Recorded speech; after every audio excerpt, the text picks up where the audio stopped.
اعوذ باللہ من الشیطان الرجیم۔ پناہ مانگتا ہوں اللہ کی شیطان مردود سے۔ بسم اللہ الرحمن الرحیم۔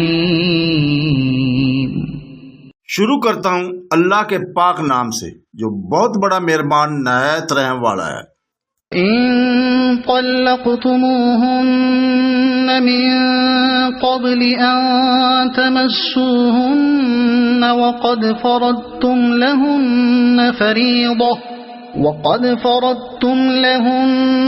فريضة فنصف ما فرضتم إلا أن يعفون أو يعفو الذي بيده عقدة النكاح وأن تعفوا أقرب للتقوى ولا تنسوا الفضل بينكم ان اللہ بما تعملون بصیر۔ اور اگر تم عورتوں کو اس سے پہلے طلاق دے دو کہ تم نے انہیں ہاتھ لگایا ہو اور تم نے ان کا مہر بھی مقرر کر دیا ہو تو مقررہ مہر کا آدھا مہر دے دو۔ یہ اور بات ہے کہ وہ خود معاف کر دیں یا وہ شخص معاف کر دے جس کے ہاتھ میں نکاح کی گرہ ہے۔ تمہارا معاف کر دینا تقوی سے بہت نزدیک ہے۔ آپس کی فضیلت اور بزرگی کو فراموش نہ کرو، یقیناً اللہ تعالیٰ تمہارے اعمال کو دیکھ رہا ہے۔ اس آیت نمبر 237 میں مزید وضاحت کی گئی ہے۔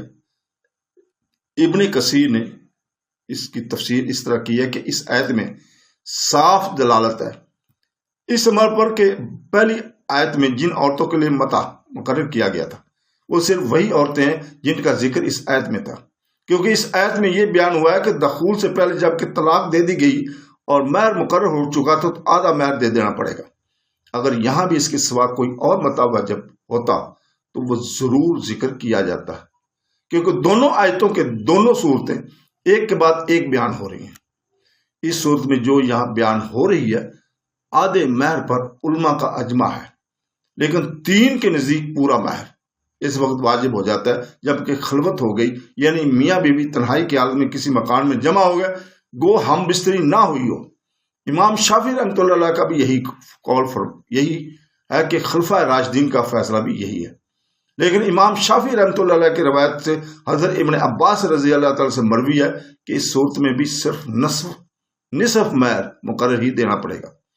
امام شافعی رحمۃ اللہ علیہ فرماتے ہیں کہ میں بھی یہی کہتا ہوں اور ظاہر الفاظ کتاب اللہ کے بھی یہی کہتے ہیں۔ امام بقی فرماتے ہیں کہ اس روایت کے ایک راوی لیث بن ابی سلیم اگرچہ سند پکڑنے جانے کی قابل نہیں، لیکن ابن ابی طلحہ سے ابن عباس کی روایت مروی ہے کہ جس سے معلوم ہوتا ہے کہ آپ کا فرمان یہی ہے۔ پھر فرماتا ہے کہ اگر عورتیں خود ایسی حالت میں آدھا مہر بھی خامد کو معاف کر دے تو یہ اور بات ہے، اس صورت میں خامد کو سب معاف ہو جائے گا۔ ابن عباس رضی اللہ تعالیٰ فرماتے ہیں کہ شیبہ عورت اگر اپنا حق چھوڑ دے تو اسے اختیار ہے۔ بہت سے مفسرین تابعین کا یہی قول ہے۔ محمد بن کعب قرظی کہتے ہیں کہ اس سے مراد عورتوں کا معاف کرنا ہی نہیں بلکہ مردوں کا معاف کرنا ہے، یعنی مرد اپنا آدھا حصہ چھوڑ دے اور پورا مہر دے دے، لیکن یہ قول شاذ ہی ہے، کوئی اور اس قول کا قائل نہیں۔ پھر فرماتا ہے کہ وہ معاف کر دے جس کے ہاتھ میں نکاح کی گرہ۔ ایک حدیث میں ہے کہ اس سے مراد خامد ہے۔ حضرت علی کرم اللہ وجہ سے سوال ہوا کہ اس سے مراد کیا عورت کے اولیاء ہیں؟ فرمایا نہیں، بلکہ اس سے مراد خامد ہے، اور بھی بہت سے مفسرین سے یہی مروی ہے۔ امام شافعی کا جدید قول بھی یہی ہے۔ امام ابو حنیفہ وغیرہ کا بھی یہی مذہب ہے، اس لیے کہ حقیقتاً نکاح کو باقی رکھنا، توڑ دینا وغیرہ یہ سب خامد کے ہی اختیار میں ہے، اور جس طرح ولی کو اس کی طرف سے جس کا ولی ہے اس کا مال کا دے دینا جائز نہیں، اسی طرح اس کے مہر کا معاف کر دینے کا بھی اختیار نہیں۔ دوسرا قول اس کے بارے میں یہ ہے کہ اس سے مراد عورت کے باپ، بھائی اور وہ لوگ ہیں جن کی اجازت کے بغیر عورت نکاح نہیں کر سکتی۔ ابن عباس، علقمہ، حسن، عطا، طاؤس، زہری، ربیعہ، زید بن اسلم، ابراہیم نگہی، اکرمہ، محمد بن سرین رحمۃ اللہ علیہ سے بھی یہی مروی ہے کہ ان دونوں بزرگوں کا بھی یہ قول ہے کہ امام مالک رحمۃ اللہ علیہ کا اور امام شافعی رحمۃ اللہ علیہ کا قول بھی قدیم بھی یہی ہے۔ اس کی دلیل یہ ہے کہ ولی نے ہی اس حق کا حقدار اسے کیا تھا، تو اس میں تصرف کرنے کا بھی اختیار ہے، اسے ہی اختیار ہے۔ گو اور مال میں ہیر پھیر کرنے کا اختیار نہ ہو۔ کرما رحمۃ اللہ علیہ فرماتے ہیں کہ اللہ تعالیٰ نے معاف کر دینے کی رخصت عورت کو دی، اور اگر وہ بخیلی اور تنگ دلی کرے تو اس کا ولی بھی معاف کر سکتا ہے، گو وہ عورت سمجھدار ہو۔ حضرت شریف بھی یہی فرماتے ہیں، لیکن جب شبی رحمۃ اللہ علیہ نے انکار کیا تو آپ نے اس سے رجوع کر لیا اور فرمانے لگے کہ اس سے مراد خاوند ہی ہے، بلکہ وہ اس بار مبالغہ کو تیار رہتے تھے۔ پھر فرماتے ہیں کہ تمہارا معاف کرنا ہی تقوی سے زیادہ قریب ہے، اس سے مراد عورتیں دونوں ہی ہیں، یعنی دونوں میں سے اچھا وہی ہے جو اپنا حق چھوڑ دے، یعنی عورت یا تو اپنا آدھا حصہ بھی اپنے خاوند کو معاف کر دے، یا خاوند ہی اسے بجائے آدھے کی پورا مہر دے دے۔ آپس کی فضیلت یعنی احسان کو نہ بھولو، اسے بیکار نہ چھوڑو بلکہ اسے کام میں لاؤ۔ ابن مردودیہ کی ایک روایت میں ہے کہ رسول پاک صلی اللہ علیہ وسلم نے فرمایا، لوگوں پر ایک کاٹ کھانے والا زمانہ آئے گا، مومن بھی اپنے ہاتھوں کی چیز کو دانتوں سے پکڑ لے گا اور فضیلت اور بزرگی کو بھول جائے گا۔ حالانکہ اللہ تعالیٰ کا فرمان ہے، اپنے آپس کے فضل کو نہ بولو۔ برے ہیں وہ لوگ جو ایک مسلمان کی بے کسی اور تنگ دستی کے وقت سے سستے داموں اس کی چیز خریدتے ہیں۔ حالانکہ رسول پاک صلی اللہ علیہ وسلم اس بے سے منع فرماتے ہیں۔ اگر تیرے پاس بھلائی ہو تو اپنے بھائی کو بھی وہ بھلائی پہنچا، اس کی ہلاکت میں حصہ نہ لے۔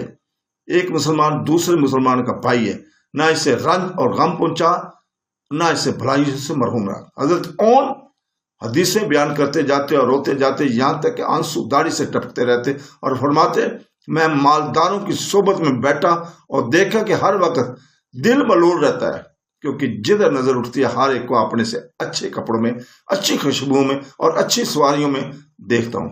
ہاں، مسکینوں کی محفل میں میں نے بڑی راحت پائی۔ رب العالمین بھی یہی فرماتا ہے، ایک دوسرے کی فضیلت فراموش نہ کرو۔ کسی کے پاس جب کبھی کوئی سائل آئے اور اس کے پاس کچھ نہ ہو تو وہ اس کے لیے دعائے خیر ہی کر دے۔ اللہ تعالیٰ تمہارے اعمال سے خبردار ہے، اس پر تمہارے کام اور تمہارے حال بالکل روشن ہے، اور ان قریب وہ ہر ایک عمل کو اس کے عمل کا بدلہ دے گا۔ صدق اللہ العظیم۔